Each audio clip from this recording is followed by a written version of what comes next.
Sa penthouse, sir, para maglinis. Wala na po siya, sir, sagot niya. What do you mean? Wala. Ang sabi ni Miss Miranda, nag-resign na raw po siya. May sakit daw po kasi ang anak niya at walang may magbabantay. Anya, isang malalim na buntong hininga na lamang ang pinakawala ng binata sa ere. Habang magkasalubong pa rin ang mga kilay nitong nakatingin sa kanya. What are you waiting for? Masungit na tanong pa nito. Po, tanong niya rin dito. Sa halip na magsalita at sumagot, humakbang si Hunter papasok sa pinto ng silid nito. Sir, nauutal na tanong niya, napahawak pa siya sa tapat ng dibdib niya. Move! Tiimbagang nasaan nito. O, sir! Anya at napayakap na sa sarili niya habang hindi man lang magawang ialis ang mga mata sa binata. Wag naman po sana, sir. Nagtatrabaho lang naman po ako rito. Mas lalong nagsalubong ang makakapal na kilay ng binata dahil sa mga sinabi niya. What are you talking? Ang sabi niyo po kasi move eh. What I mean is out of my way. Get out of my room. I need to rest. Anito at muling humakbang. Bigla na naman siyang napatango at napangiti ng malapad. Magikik pa siya. Ang akala niya kasi ayaw siya nitong palabasin ng silid nito. Kung bakit kasi hindi malinaw ang pagsasalita nito. Ayon tuloy at iba ang nasa isip niya. Out! Opo, Mr. Sir. Now! Now! Yes po, ito na po. Anya at nagkukumahog na lumabas ng silid. Bigla na namang sumarado ang pinto pagkalabas niya. Napangiti na lamang siya ng malapad nang lumingon siyang muli sa nakapinid na pintuan ng kwarto. Nako, kung sinuswerte ka nga naman, Mabel. Si Dudong pala ang bagong boss mo. Anya sa sarili. Di ma-inspirasyon ka na sa trabaho mo. Kinikilig pang saad niya. Ang lapad ata ng ngiti natin ngayon Kunot ang noo ngunit nakangiting tanong ni Emeros kay Mabel nang magkasalubong sila sa pathway. Mas lalong lumapad ang ngiti sa kanyang mga labi habang tulak-tulak niya pa rin ang trolley. Malalim ngunit banayad na bumuntong hininga naman ang kanyang pinakawalan sa ere. Aba, may nangyayari bang maganda kaya ganyan na lang ang ngiti ng amiga ko? Osyoso pang tanong ulit ni Emeros. Ang gwapo nga talaga niya, no? Sa halip ay balik na tanong niya sa kaibigan. Halata pang lumilipad sa alapap ang kanyang mga paa. Mabilis na muling nagsalubong ang kilay niyang dalaga. Sino? Si Sir Hunter, Anya. Anang Emeros at napangiti na rin. So nakita mo na rin pala siya, saad niya. Kanina sa penthouse, sagot niya, pero hindi ko ito unang beses na nagkita kami. Ibig mong sabihin nagkita na kayo dati? Saan? At paano? Bakit? Sunod-sunod na tanong pa nito. Magsasalita na sana siya para sagutin ang mga tanong ng kaibigan, ngunit nakita niya na sa dulo ng pathway ang paparating na si Rasmea. As usual, nasa ere na naman ang kilay nito. Tama nga sinabi ni Emeros sa kanya nung una, parang nakakagigil hilain pababa ang kilay nito. Nakataas pang noo, para siyang talaga may-ari ng buong hotel. Mamaya na bes, nandiyan na ang kumari mo, Anya at muling itinulak ang trolley. Kunot ang noo na napalingon naman si Emeros. Kumari mo na rin yan, bes. Magikik na rin ito. Oras ng trabaho pero ang nagchichismisan lang kayo riyan Mataray na saad ng babae nang tuluyan na itong makalapit sa dalawa. Tapos na po ang trabaho namin, Miss Rasmea. Siya ang sumagot dito. At talagang sumasagot ka pa. Bago mo lang dito Masungit pa rin saad nito. Lihim na nagkatingin na lamang dalawa at nagtuloy na ng lakad. At talagang sumasagot ka pa? Bulong na saad niya at ginaya pang maarting boses ng babae. Kabago-bago mo lang dito? Dugtong pa na rin ni Emeros. What are you murmuring? Pagalit pang tanong ni Rasmea nang marinig nitong nagbubulungan ang dalawang dalaga. Hindi naman sumagot ang dalawa. Tinatanong ko kayo. Mabilis niyang nilingon ang babae. Akala ko po kasi namin bawal kaming sumugot sa inyo, Anya. Napamaang naman ang babae. Hindi nito inaasahan na ganun ang isasagot sa kanya ni Mabel. Naningkit bigla ang mga mata nito habang nakatingin sa dalaga. May sasabihin pa po ba kayo? Kasi may trabaho pa po kaming gagawin, Anya. Nang hindi naman agad nakapagsalita ang babae, ay muli siyang tumalikod at itinuloy ang paglalakad habang tulak-tulak pa rin ang kanyang trolley. kaagapay niya si Emerus na napahagikik pa dahil sa pambabara niya sa floor supervisor nila. Bagay sa kanya yun. Anya Emerus, tara na at maikwento ko sa iyo kung paano kami una nagkita ni Sir Hunter. Pabirong saad niya. So, crush mo rin pala si Sir Hunter? Tanong ni Aces kay Mabel. Habang nasa kantin na sila at kumakain ng tanghalian, isang matamis na ngiti naman ang sumilay sa mga labi niya habang ngumunguya pa. Katatapos niya lamang din ikwento sa mga ito sa naging pagkikita nila kanina ng binata, maging ang tungkol pa sa pag-iimot ng kanilang amo ng gabi ring yun sa taas ng bar. Magkakumpetensya pala tayo kung ganun. Saad pa nito, kunyari ay naiinis sa kanya. Nako Aces, hayaan mo na kay Mabel si Sir Hunter. Total naman, ay may boyfriend ka na. Singit na saad ni Wanda sa dalaga. Umirap naman ang huli. Ate Wanda, si Sir Hunter kasi mas yummy kaysa sa jowa ko. Tingnan mo, ang sama talaga ng ugali ng babaeng to. Mahal ka ng jowa mo, tapos ganyan lang ang sasabihin mo. Pabiro ding saad ni Emerus. Kunyari ay umirap pa ito sa kaibigan. Hayaan na natin kay Mabel si Sir Hunter. Alam mo kung bakit? Tanong nito pagkuway. Napatingin naman si Mabel kay Emerus. Naghihintay siya kung anong susunod na sasabihin nito. Bakit? Tanong ni Aces. Kasi mas bagay silang dalawa. Sagot nito. Maya-maya ay napangiti na rin ito. Gwapo si Sir Hunter. Maganda si Mabel. Oso, sinasabi mong hindi ako maganda? Ganun ba yon, amiga? Wala akong sinasabi na ganun. Hoy, wag naman kayong mag-away, anya sa dalawang kaibigan. Sus, maniwala ka sa dalawang yan, Mabel. Ganyan lang talaga mag-asara ng mga yan. Hindi nag-aaway ang dalawang yan, anang Wanda, habang abala rin ito sa pagkain. Malapad ang ngiti sa mga labi ni Emerus na nagkipag-apel ito kay Aces. Pagkatapos ay tiningnan siya nito. Joke lang namin yun, bes ha. At isa pa, malayong mapansin ni Sir Hunter ang beauty ko kaya hanggang pangarap lang talaga ako sa kanya. Saad din ni Aces sa kanya.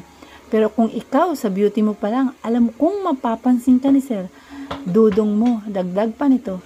Napangiti naman siya dahil sa sinabi ni Aces. Sana nga kahit alam niyang suntok sa buwan na magustuhan din siya ng binata. Pero anong malay niya, baka mapagbigyan siya ng tadhana na mapansin ng taong gusto niya. Wala namang masama kung mangangarap siya ng ganon. Kung pagpapantasyahan niya ang boss nila. Total naman, ay hindi pa siya pumapasok sa isang relasyon. Baka naman, pwedeng ibalato na lang sa kanya ng tadhana ang boss nila. Tika nga pala, anong Emerus maya-maya? Sino naman si Tinay na sinasabi mo kanina? Tanong pa nito. Oo nga, kanina nabanggit mo ang pangalan na yun, Aces.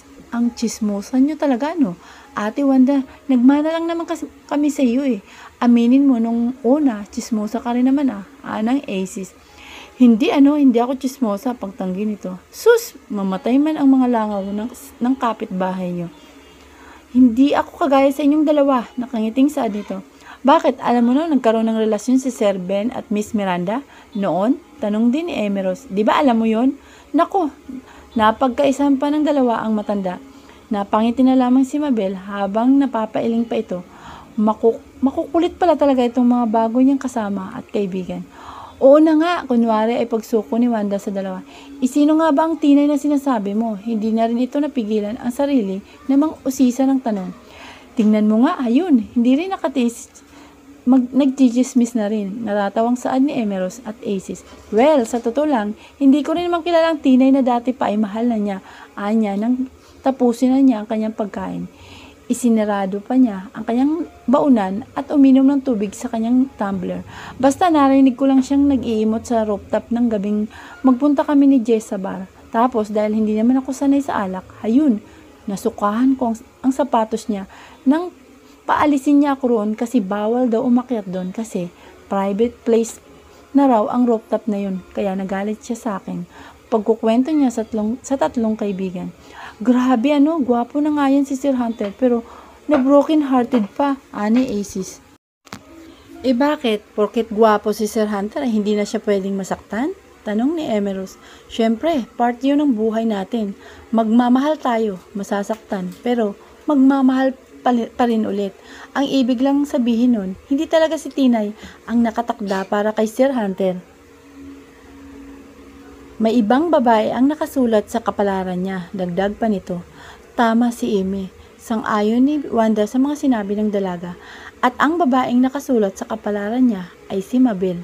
Saad din ni Aces nang tapunan siya nito ng tingin.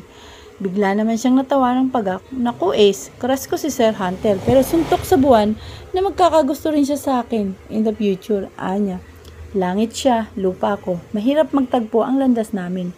Nox naman ang lakas maka-telenovela ng mga linyang yan saad ni Aces na napapangiti pa. Anong malay nga natin, Mabel, si Sir Dodong pala talaga ang future mo. Muli siyang natawa ng pagkakasabay ng pag-iiling niya ng sunod-sunod. Ano ba naman itong mga kasama niya? Crush niya pa lang naman ang binata, pero ang mga komento ay parang in love na talaga siya sa lalaki. Basta, kapag nagkaanak kayo, ninang kami ha, hindi halatang hindi ka-advance mag-imagine Ace. Natatawang tanong ni Wanda sa dalaga. Hindi mo na itanong sa akin, Ate Wanda, sa lugar namin. Kapag sinasabi kong magkakatuluyan in the future ang dalawang tao, nangyayari nga saad nito. Kaya nga ngayon pa lang sigurado kong si Sir Hunter at Mabel ang magkakatuluyan. So you had a crush on Hunter? Sabay-sabay pang napalingon ang apat na babae roon sa lalaking nagsalita. Habang nakatayo sa likuran ni Mabel, hindi man lang napansin ng mga ito na may nakalapit na pala sa lamesa nila. Sir As, nakangiting saad niya sa binata. Napatayo pa siya sa kanyang upuan. Hi po Sir Asmon, nakangitiring bati ng tatlo sa binata. Hi, ganting bati nito sa tatlong babae. Mabel, can I talk to you for a second? Tanong nito nang balingan niya ito ng tingin ang dalaga. Bakit po sir? Balik na tanong niya. Salip na sagutin ang kanyang tanong ay kaagad siya nitong hinawakan sa kamay at walang paalam na hinila papalayo sa kasama niya. Kilala ni Sir Asmon si Mabel? Nagtatakang tanong ni Aces. Nagibit balikat naman si Emerald. Siguro. Miranda, kagad na nag-angat ng mukhang babae na bumukas ang pinto ng opisina nito at iniluwa roon ang binatang si Hunter. Iho, anito. Naglakad naman ito papasok. May kailangan ka ba? Tanong pa nito. Find me a new maid. Yun lang ba? Yeah, if possible. She will start tomorrow, anito. Manang will leave tomorrow morning. She's going home to Batangas. Kaya walang gagawa ng trabaho niya sa bahay. Turan pa nito. Okay, I will look for a new one. I mean, hindi naman lahat ay kaagad na magugustuhan mo, saad nito. Ikaw nang bahala, Miranda. Thank you, anito. And by the way, Iho, pinigilan nito ang binata ng akma na sana itong tatalikod. Yeah, nag-assign nga pala ako ng bagong RA sa penthouse mo. Biglaan kasi ang pag-resign ni Gloria, anito. Kung hindi mo gusto ang bagong RA mo, just let me know at mag-a-assign ako ng bago. Okay, thank you again. Anito at naglakad na ng tuluyan palabas ng opisina. Good afternoon po sir, nakangiting bati ni Mabel sa binata nang makasalubong niya ito sa pathway. Galing pala ito sa opisina ni Miss Miranda. Pero hindi man lang nag-ablang tumingin sa kanya ang binata. Seryoso lamang ang mukha nito. Habang nakatingin sa unahan, parang nagmukha tuloy siyang hangin na dumaan sa harapan nito. Ni hindi man lang tumango o tumingin sa kanya. Nang lumagpas sa kanya ang binata ay nilingon niya ito.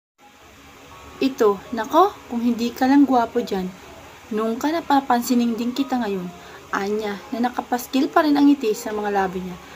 Mabel, napalingon naman siya nang marinig niya ang boses ni Miss Miranda na tinawag ang kanyang pangalan. Nagmamadali siyang lumapit dito.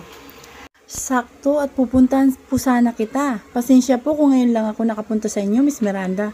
Tumulong po kasi ako kay Eme, anya, pero kanina ko pa po natapos linisin ang penthouse.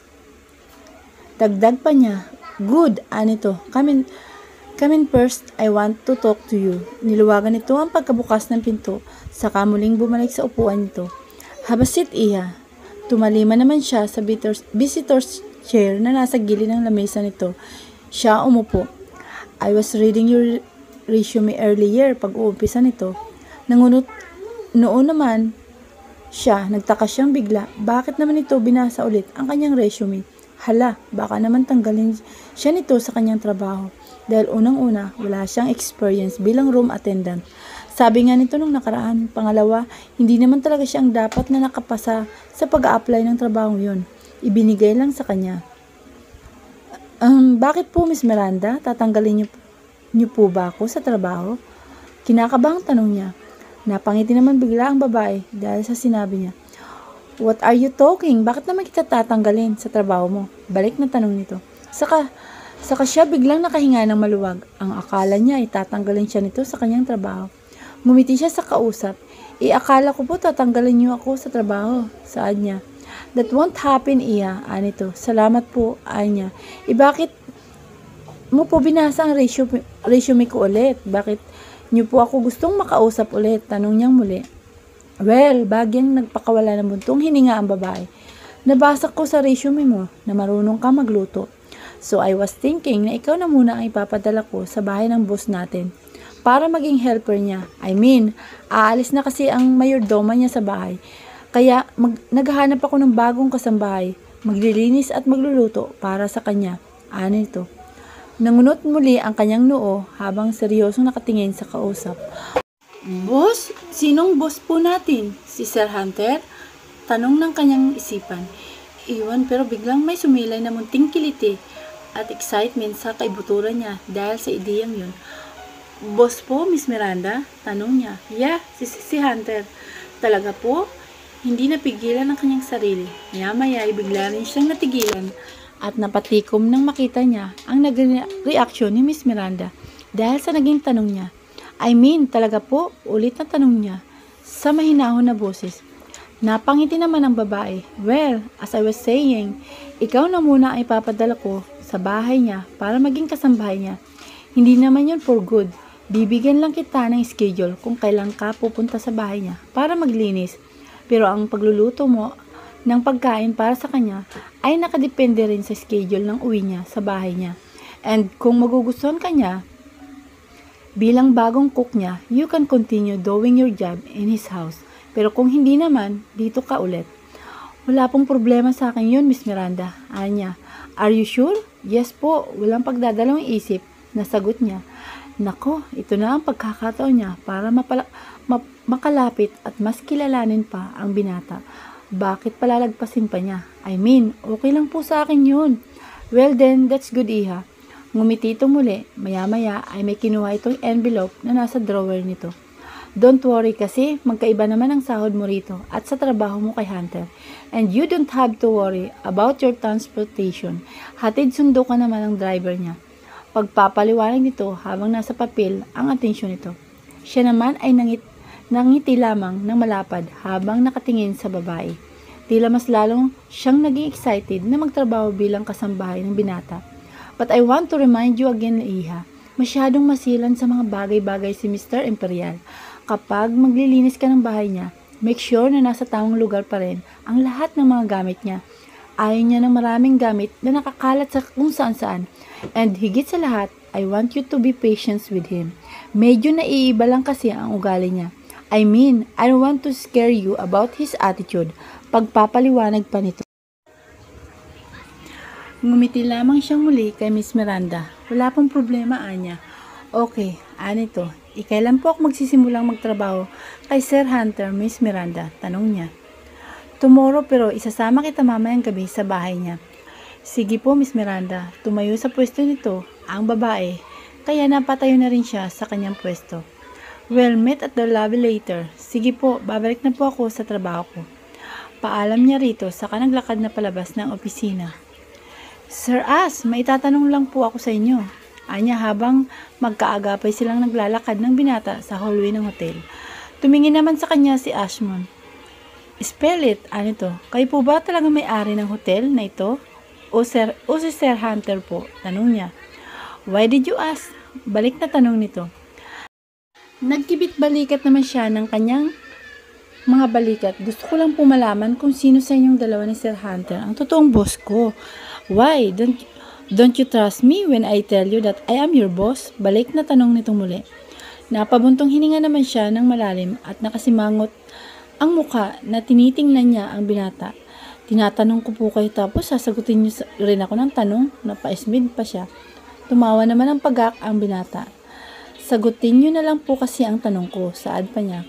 Kapag ito, hindi pa rin ako sinagot ng matino, uupakan ko na to sa loob-loob niya. Nakakainis naman kasi talagang taong kagaya nito.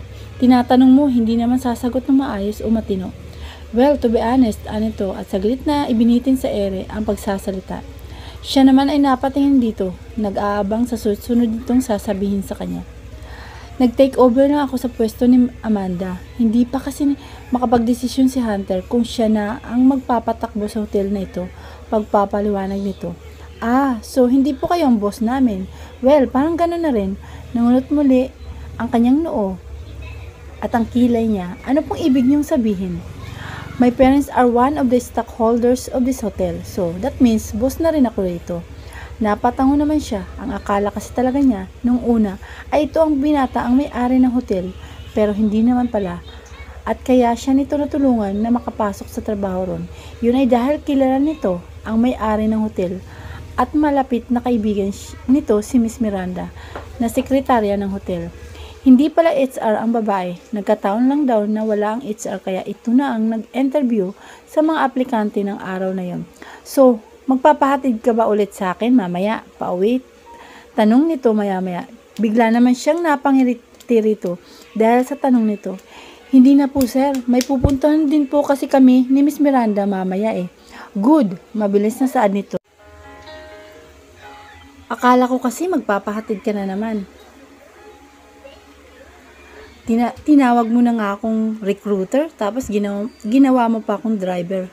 Iba ka rin ano, mas lalo namang lumapad ang ngiti sa kanyang mga labi. Ang bait niyo po kasi sir. Nakakatakot kapag ikaw ang nagsabi niya na, hindi na niya napigilan ang kanyang sarili, kundi ang mapahagalpak sa tawa. Sige po sir, babalik na po ako sa trabaho ko, Anya. Bye Mabel, see you around. Kumaway pa ito sa kanya, saka umiba na ng daan. Iba talaga kapag malalanding babae, pati ang boss natin, nilalandi rin. Biglang nangunot ang kanyang noo nang marinig niya ang sinabi ng isang babae na nakasabay niya sa hallway. Kagaya rin niya rin ay naka-room attendant din ito pero ngayon niya lamang ito nakita. Sinabi mo pa bes, saad naman ang isa pang babae nakasama nito. Kabago-bago lang dito pero ganyan akong umasta at hindi pa nahiya sa sarili niya. Si Sir Asmon pa talaga ang nilalandi niya. Alam mo bes, may alam akong tawag sa mga taong ganyan eh. Yung mga pobreng babae na lumalapit sa mga lalaking na pera, kagaya ni Sir Asmon. Alam ko rin ang tawag dyan bes. Excuse me, anya sa dalawang babae. Tumingin naman sa kanya ang mga ito. Nakataas pa ang mga kilay. Ako si Mabel, bago lang ako rito. Pagpapakilala niya sa mga ito at hinawakan pa ang kanyang nameplate na nasa tapat ng kanyang dibdib. Tiningnan at binasa niya rin ang mga pangalan ng dalawang babae. Remelin at Onichim, pero kung may gusto kayong sabihin sa akin, pwede niyong sabihin sa akin at huwag niyo na akong paringgan. Bakit? Natamaan ka ba sa pinag-uusapan namin ni Oni? Tanong ng babaeng nangangalang Remelin. Maganda nga pero mukhang suplado naman ang itsura. Tumawa naman ang pagak ang kasama nito. Dapat lang naman na matamaan siya eh.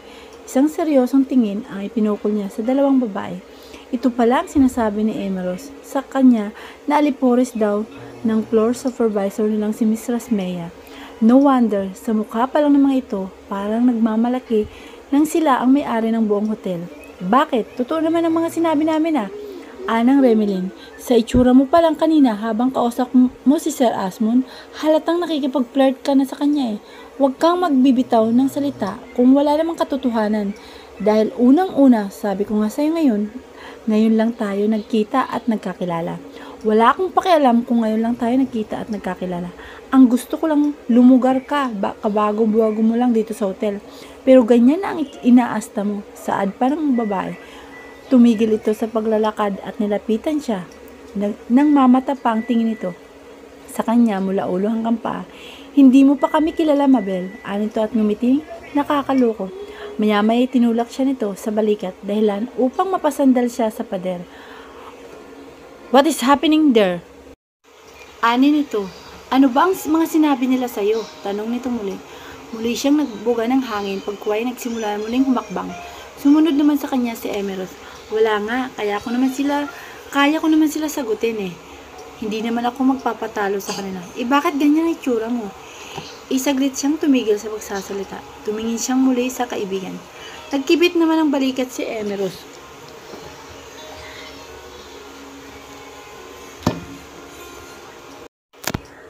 Walang sumagot sa kanila. Again, what is happening right there? Tanong ng isang boses ng lalaki. Napatingin naman siya ron. Isang pares ng kulay tsokolating mga mata ang sumalubong sa kanyang paningin.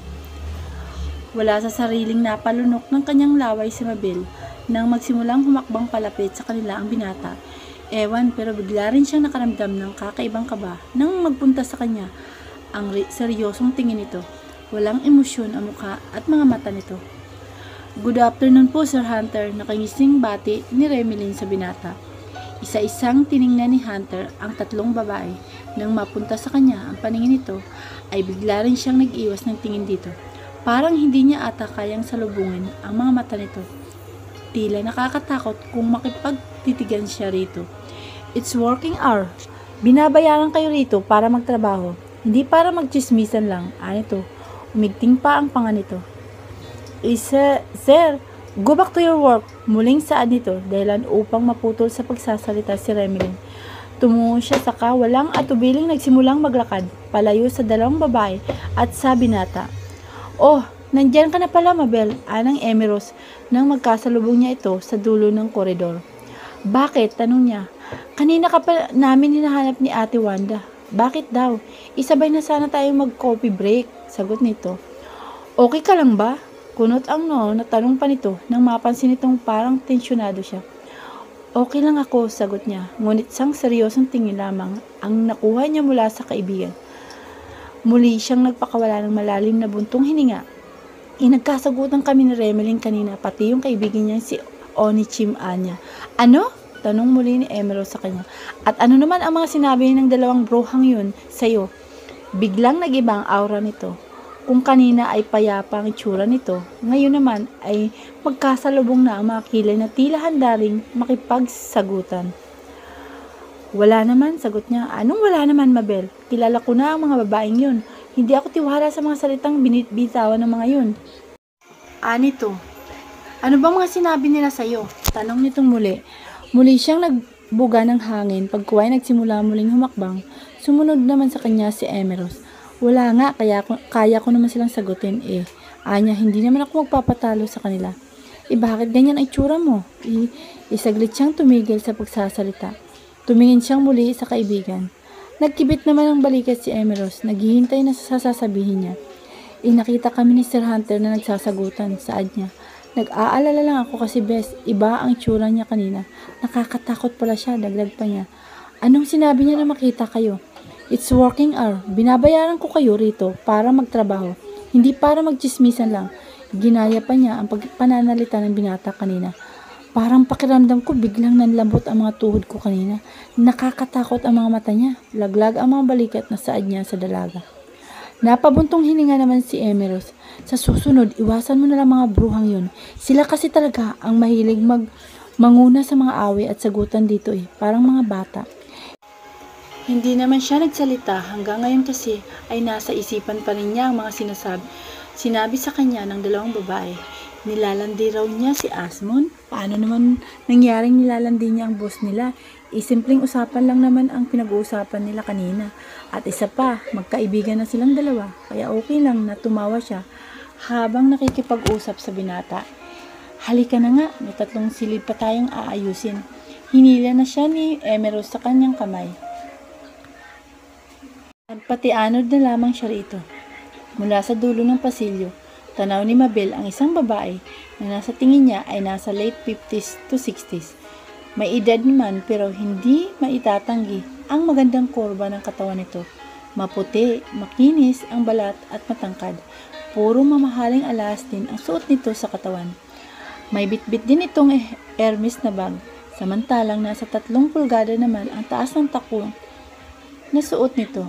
May 2 lalaki ang nakasunod dito. Bodyguard siguro nitong babae na to. Hindi niya magawang iiwas ang tingin sa babae habang pinagmamasdan niya ito mula ulo hanggang paa. Ewan, pero naaliw talaga siyang pagmasdan ang babae. Kasi itong donya o senyora sa isang telenovela na may-ari ng malaking mansyon at libo-libong ektarya ng lupain. Sa itsura pa lamang nito, masasabi mo ng mayaman na talaga siya, pero mabait man.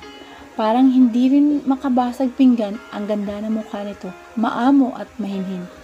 Tumabi siya sa gilid ng pasilyo nang makalapit na ito sa kinatatayuan niya. Ngumiti pa siya sa babae na magtawa ang kanilang mga mata. Magandang hapon po, ma'am. Masiglang bati niya rito. Good afternoon, Iha. Ngumiti rin ang babae sa kanya bago ito lumagpas sa kanya at nagtuloy-tuloy ng lakad hanggang sa lumiko ito sa kabilang dulo ng pasilyo. Halika na, bes, anang Emerald sa kanya nang lumabas ito sa pinto ng suit na nasa likuran niya. Josephine, nakangiting saad ni Miranda nang makasalubong nito ang babae sa labas ng opisina nito. Miranda, malapad din ang pagkakangiti nito. Nang makalapit kay Miranda, ay kaagad itong yumakap dito pagkuway umalik sa magkabilang pisngi ng babae. How are you? Okay lang ako, ikaw. Bakit hindi ka nagsabi na uuwi ka ngayon ng Pilipinas? Nasa mukha nga nito ang pagkakagulat dahil sa biglang pagdating nito. Biglaan lang ang pag-uwi ko rito, sagot naman ng babae na tinawag ni Miranda na Josephine. Tara sa opisina ko, sa loob tayo mag-usap.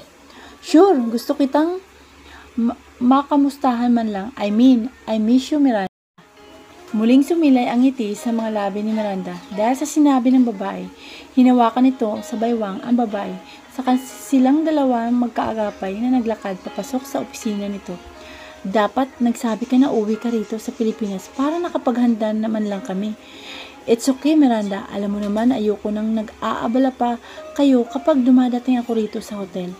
Alam mo naman na ang mga empleyado mo rito, masaya kaming sinasalubong kayo kapag dumarating. Matamis at malapad na ngiti lamang ang sumilay sa labi ng babae. Thank you, saad nito. By the way, where's Hunter? Pag-iiba nito ng tanong maya-maya. Nasa penthouse siguro niya. I miss him so much. Ilang buwan na rin kaming hindi nagkikita ng batang yun. Hindi man lang din ako tinatawagan. Ang masigla nitong tinig kanina ay tila biglang napalitan ng luha. Alam mo naman ang pinagdadaanan ng batang yan. Ngayon, anito malalim na buntong hininga ang pinakawala nito sa ere. Saka umupo sa visitor's chair na naroon sa gilid ng lamesa. Si Miranda naman ay pumuesto na rin sa swivel chair nito. Yeah, I know, anito. Kaya nga umuwi ako rito nang hindi niya nalalaman because I want to surprise him. Makita ko man lang kung okay ba siya o ano. Saad pa nito. Saglit na tinitigan ni Miranda ang kausap. Don't worry about him, Josephine. Lagi ko naman ginagabayan si Hunter. Muling ngumiti ang huli. I know. Alam kong hindi mo siya pababayaan. Ilang saglit na sa katahimikan ang namayani sa pagitan nilang dalawa bago muling nagsalita si Miranda. So, gusto mo bang samahan kita na puntahan siya? Tanong nito. Sure, I'm excited to see him. Again, tumayo ito sa pwesto nito nang tumayo rin sa pwesto nito si Miranda. Magkaagapay ang dalawa na naglakad muli palabas ng silid na iyon. I'm sure matutuwa si Hunter kapag nagkita na kayo. I can't wait to see him. Mrs. Imperial, you're here po. Gulat na saad ni Rasmea na makita nito ang ginang sa labi ng hotel habang kasama nito si Miranda. Nagmamadali pa itong naglakad palapit sa dalawang babae. Rasmea, Iha. Hello po. Kumusta po kayo, Mrs. Imperial? Nakipagkamay po pa ito sa ginang. I'm good. Glad to see you again. Me too, Mrs. Imperial. Hindi na nawala ngiti nito sa labi. Kayo lang po bang nandito? Hindi na yun na po ba kasama ang asawa nyo? Tanong pa nito. No, he's busy right now. Sabi pa nito. Actually, nasa Chicago siya ngayon at umaattend sa business meeting niya. Sayang po at hindi niyo po siya nakasama na magbakasyon dito nito. Maybe next time, Iha, if he's not busy. Bakit hindi po kayo nagpasabi na dating kayo? Sana nakapaghanda po kami. Umiiling-iling naman ito habang nakangiti pa rin ng malapad. It's okay, Iha. Hindi kailangan yun. I just want to surprise my son. Saad nito. Nakita mo ba si Hunter, Rasmea? Tanong ni Miranda sa babae. Yeah, I saw him earlier. Nasa restaurant kasama niya si Sir Asmund. Sagot nito. Let's go then. I want to see him. Kaagad nitong naglakad. Do you want to something to eat? Gusto mong magpahanda ko sa restaurant? Tanong ni Miranda kay Josephine habang tinatahak na nila ang pasilyo papunta sa restaurant.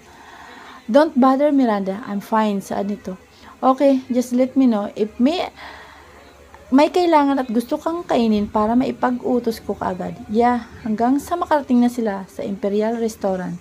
Nasa bukana pa lamang sila ng kainan ay kaagad na nakita ng ginang ang sadya nito roon. Mabilis pa sa 4:00 sumilay ang malapad at matamis na ngiti nito sa mga labi na makita nito ang anak na ilang buwan nang hindi nakikita. Ma'am, kunot ang noo na sambit ni Hunter nang pagkatingin nito sa entrance ng kainan ay ang kanyang ina ang nakita ron. Napatayo pa ito sa pwesto nito at sinalubong ang ina. Oh, my son! Tila na maluha-luha pang sambit ni Josephine nang makalapit na ito ng tuluyan sa anak. Walang atubili na niyakap nito nang mahigpit ang binata. What are you doing here? Tanong nito. Nang kumalas sa pagkakayakap sa anak, ay ikinulong nito sa mga palad ang mukha ng binata at hinalikan ito sa magkabilang pisngi. I miss you, my son, so much, sa halip ay saan nito. Bahagya namang umiti si Hunter. Hinalikan din nito ang pisngi ng ina at muling niyakap. I miss you too, ma'am. Saad nito, ilang buwan na ba simula nang umuwi siya ng Pilipinas?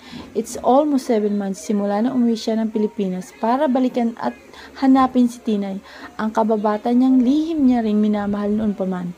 He wanted to confess to her that he loved her so much, ngunit iba naman ang nangyari, taliwas sa mga inaasahan nitong mangyari. Kung magkikita na silang dalawa, pagkatapos noon ay hindi pa rin ito nakabalik ng Washington, gaya ng pangako nito sa kanyang ina. Ngayon naman, nahanda na sana siyang bumalik doon para mag-move on. Ngayon naman, nito kailangan manatili sa Pilipinas para pangasiwa ng hotel dahil ikakasal na ang kapatid nitong dating namamahala sa negosyong yon ng mga magulang nila. Who's with you? Are you with dad? Tanong nito. Miss ka na rin niya pero hindi siya nakasama sa akin. Nasa Chicago siya ngayon dahil sa business meeting niya. Anito. Napatango-tango naman ang binata. Let's have a seat. Ginaya nito ang ina palapit sa lamesang kinarurunan nito kanina. Tita, how are you? Tumayo sa pwesto nito si Asmon at humalik din sa ginang. I'm good, iyo. I miss you. Me too, tita. Glad to see you again. Nakangiting sad nito. Have a seat, Miranda, anang Hunter sa babae habang nakatayo lamang ito sa likuran ng upuan ng ina nito. Ngumiti ito sa binata, hindi na, come on Miranda, mag-order ka ng pagkain natin. Saluhan na natin ang dalawang binatang to, turan naman ni Josephine, dahilan upang maputol ang iba pang naisabihin ni Miranda. Wala naman nagawa ang huli kundi ang upos sa silyang nasa tabi ni Asmon. Ako na po ang magpapahanda sa pagkain niyo, Mrs. Imperial, anang Rasmea. Thank you, Rasmea. Nakangiting saad ng ginang sa dalaga, kagad namang tumalima si Rasmea at nagmamadaling naglakad papunta sa kusina ng restaurant. Ipinaalam nito sa head chef na naroon sa restaurant ang big boss nila. Kararating lamang ng galing Washington, kaya kailangan nitong magluto ng espesyal na pagkain. Ate Wanda, nandito raw si Ma'am Josephine, anang Aces. Talaga? Sino may sabi? Tila hindi makapaniwalang tanong ng babae. Narinig kong usap-usapan ngayon sa laundry area. Nako, umuwi siguro siya rito para bisitahin tong hotel. Ang dinig ko, umuwi rito sa Pilipinas si Ma'am Josephine para kumustahin si Sir Hunter. Anang Emeros na kararating lang din sa locker area. Kasama nito si Mabel. Grabe talaga kapag mayayaman, ano? Gagastos ng plane ticket para lang makumusta sa anak nila. Napapailing pang saad ni Aces. Sumandal pa ito sa locker at ipinag-ekes ang mga braso sa tapat ng dibdib nito. Pwede namang tumawag sa telepono para mag-overseas call o hindi kaya mag-video call kasi yun naman ang uso ngayon sa messenger, di ba? Dagdag pang saad nito. Sino si Ma'am Josephine? Tanong ni Mabel. Siyang mami ni Sir Dodong mo, sagot ni Emeros. Mabait yun, best. Saad naman ni Aces. Sinabi mo pa, Ace, Wanda, dati madalas magpunta rito ang mag-asawang Imperial. Kahit mayaman sila, hindi sila namimili ng taong kakausapin. Lahat ng empleyado nila rito. Pinapakatunguhan nila ng maayos. Tapos tuwing Pasko lahat ng malalaking bonus binibigay nila. Nakangiting pagkukwento ni Wanda sa tatlo. Sayang lang at nahinto ang pagbisita nila rito nang si Ma'am Amanda na ang nagpapatakbo nitong hotel. Dagdag man ito. Ate Wanda, totoo ba yung balita na hindi nila totoong anak si Ma'am Amanda at Sir Hunter? O sisang tanong ni Emerose. Kunot ang noo na nato naman ang paningin at atensyon ni Mabel kay Wanda. Nag-aabang siya sa isasagot ito sa tanong ni Emerose. Wala kasi siyang ideya tungkol doon, kaya na-curious siya sa tanong na yun. Ang mahalaga roon ay totoong anak ang turing ni na Ma'am Josephine at Sir Arthur kay Ma'am Amanda at Sir Hunter. Sagot nito, so totoo nga ang anang Aces. Ang swerte nila, no? Kasi nakahanap sila ng mag-asawang aampun sa kanila at ituturing silang parang totoong anak at kadugo, ani Emerose. Pero magkapatid ba si Ma'am Amanda at Sir Dodong? Tanong niya rin. Hindi na sila totoong magkapatid. Ang pagkakaalam ko, galing sa bahay ampunan si Sir Hunter, 10 taong gulang lang siya nang kunin at ampunin siya ni na Ma'am Josephine. Si Ma'am Amanda naman, ipinamigay lang siya sa mag-asawa ng 7 taong gulang lang siya. Kaya wag na kayong magtaka kung magkaiba ang ugali nilang magkapatid. Pagkukwento pa ni Wanda sa 3 dalaga. Kaya pala mas mabait si Sir Hunter kaysa kay Ma'am Amanda. At naman ni Aces. At ito pala ang mga ginagawa ninyo rito, ang magchismisan kahit oras pa ng trabaho. Mula sa pagkakasandal sa locker, biglang napatayo ng tuwid si Aces. Si Mabel, Emerose at Wanda naman ay napalingon sa pintuan ng locker room nang marinig doon ang boses ng floor supervisor nila. As usual, nasa itaas na naman ang isang kilay nito habang matalim ang titig sa 4 na babae. Naglakad ito papasok, oras ng trabaho, pero daldalan kayo ng daldalan dito. Tapos na po ang trabaho namin, Miss Rosmea. Nagpapahinga lang po kami habang wala pang ginagawa. Siyang sumagot sa babae. Mas lalong lumipad sa ere ang kilay ng babae. And who told you na pwede kang magpahinga habang oras ng trabaho? Mataray na tanong nito. Magsasalita sana siya para sagutin ang babae, pero pinigilan naman siya sa braso ni Emerose. Nang lingunin niya ang kaibigan, ay suminyas ito sa kanya na huwag na lamang siya sumagot. Babalik na rin kami sa trabaho, Miss Rasmia. Si Wanda na ang sumagot sa babae pagkuway naglakad na palabas ng locker. Agad ding sumunod si Aces. Si Emerose naman ay hila-hila sa braso si Mabel habang palabas na rin ito. Masamang tingin lamang ang ipinukol ni Rasmea kay Mabel habang sinusundan nito ng tingin ang 4 na babae. Ang sarap talagang kalbuhin ng kilay niya, alboroto ni Aces. Hayaan mo na, Ace. Wala ka rin namang mapapala kung papatulan mo pa ang bruha na yon, ani Emerose. Ngitian mo na lang para mas lalong mainis sa'yo. Nakangiti pang saad ni Wanda. Yun kasi ang madalas nitong ginagawa sa floor supervisor nila, maging sa dalawa nitong alipores. Susunod ako sa inyo, Ate Wanda. Maya-maya ay saad niya sa kanyang mga kasama. Saan ka pupunta? Tanong ni Emerose. Pupuntahan ko lang si Miss Miranda. Magkikita kami kasi mamaya. Sa labi ng hotel, baka malit kasi ako eh. Anya. Okay, sige. Sumunod ka kaagad ha? Oo, Eme, susunod ako agad, saad niya. At humiwalay na rin sa 3. It's already 5 o'clock. Kalahating oras na lang ay uwian na nila. Baka mahuli siya sa usapan nila ni Miss Miranda. Kaya naisipan niyang puntahan muna ito para ipaalam na hindi pa tapos ang trabaho nila. Marami kasing foreigner guest ang dumating ngayong hapon kaya marami silang silid na ayusin. Papaliko na sana siya sa dulo ng pasilyo para ang kinaroroonan ng elevator, ngunit bigla na naman siyang may nakasalubong at nakabanggang babae. Nanlaki pa ang kanyang mga mata nang makita niya ang babae. I'm sorry po ma'am, mabilis na paghingi ni Mabel ng pasensya sa babaeng nakabangga niya. Ito ang babaeng nakita niya kanina sa pasilyo. Pasensya na po, nagmamadali lang po ako, umiling saad niya habang paulit-ulit na yumuyo ko. It's okay iya, anang Josephine kay Mabel. Hinawakan pa nito sa kamay ang dalaga. Did I hurt you? Tanong pa nito. Sunod-sunod naman siyang umiling. Hindi po ma'am, okay lang po ako, sagot niya. Kayo po, nasaktan po ba kayo? Nag-aalala ng tanong niya sa ginang. Medyo napalakas kasi ang pagkabangga niya rito. Kaya baka nasaktan ito. I'm fine iya, ngumiti pa ito. I'm sorry po ulit ma'am. Nahihiyang paghingi niya ulit ng pasensya sa ginang. It's okay, no worries. Let's go, Joseph. Bigla niyang nabawi ang kamay mula sa ginang at napatingin kay Miss Miranda nang sumulpot ito sa likuran ng kausap niyang babae.